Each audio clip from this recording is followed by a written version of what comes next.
gente, aqui é a professora Suzana Abreu.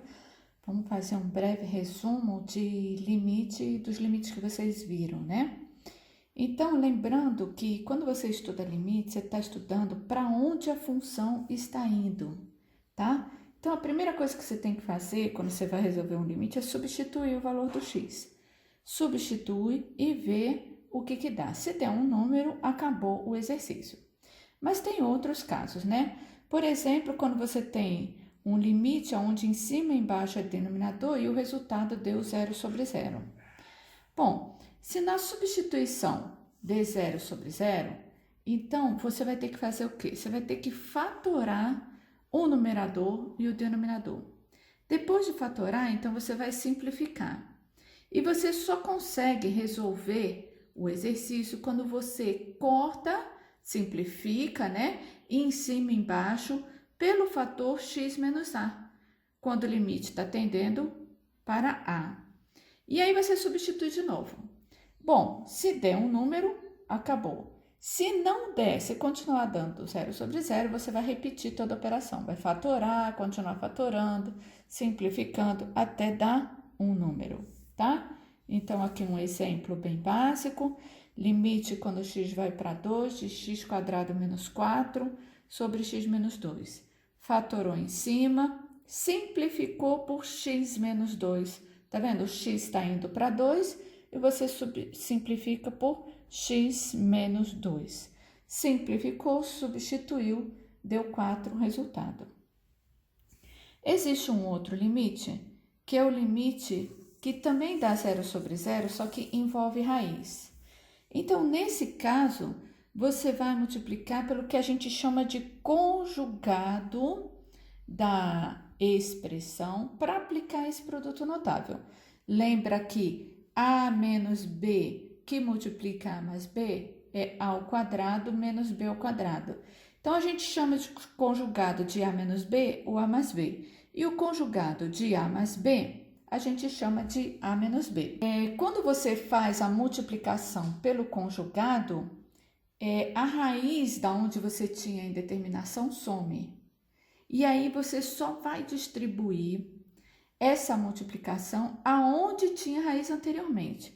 Então, no outro termo, vai continuar com raiz, mas você não distribui, você não mexe. Então, aonde apareceu a raiz, que não tinha antes, você não vai mexer. E aí, você talvez precise fatorar para fazer a simplificação. Vamos ver um exemplo aqui. Então, exemplo.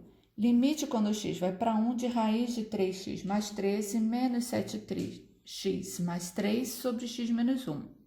Substituir deu 0 sobre 0. Bom, primeiro eu tenho que arrumar entre parênteses quem é o a e quem é o b. Tá vendo aqui estava menos 7x mais 3, tive que botar o parênteses, então eu tive que trocar o sinal do 3, porque o menos está na frente do parênteses. Então, o conjugado passa a ser raiz de 3x mais 3 mais, entre parênteses, 7x menos 3, tá? Em cima e embaixo.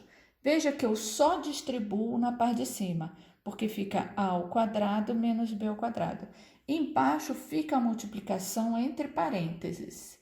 Aí eu distribuo em cima, fatoro, simplifico e aí substituo. Nesse meu caso, deu direto a substituição, então eu não preciso fazer mais nada. Terceiro caso. O limite quando x vai para mais ou menos infinito, de polinômio em cima e polinômio embaixo. Vou chamar de m o grau do polinômio de cima e n o grau do polinômio de baixo. Aqui você tem 3 situações. Primeira situação, se o grau do numerador for maior, estritamente maior que o grau do denominador. Bom, o resultado ou é mais infinito ou ele é menos infinito. Se a diferença de m menos n for par, então não importa para onde o limite está indo, vai dar sempre mais infinito.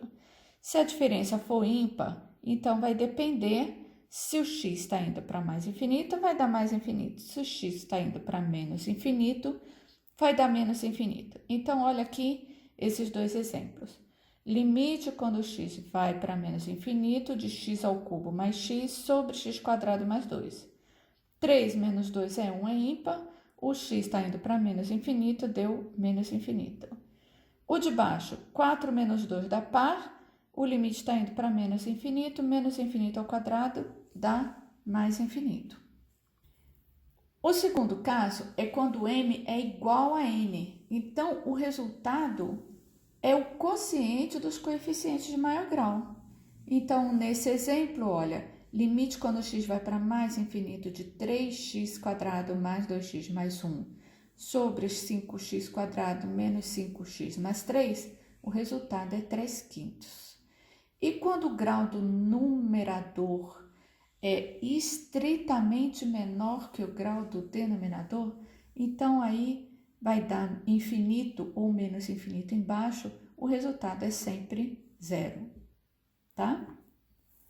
Vamos falar dos limites fundamentais? Os limites fundamentais não tem nem como dar exemplo, porque depende de manipulação algébrica. Então, eu só coloquei aqui as coisas que você tem que lembrar.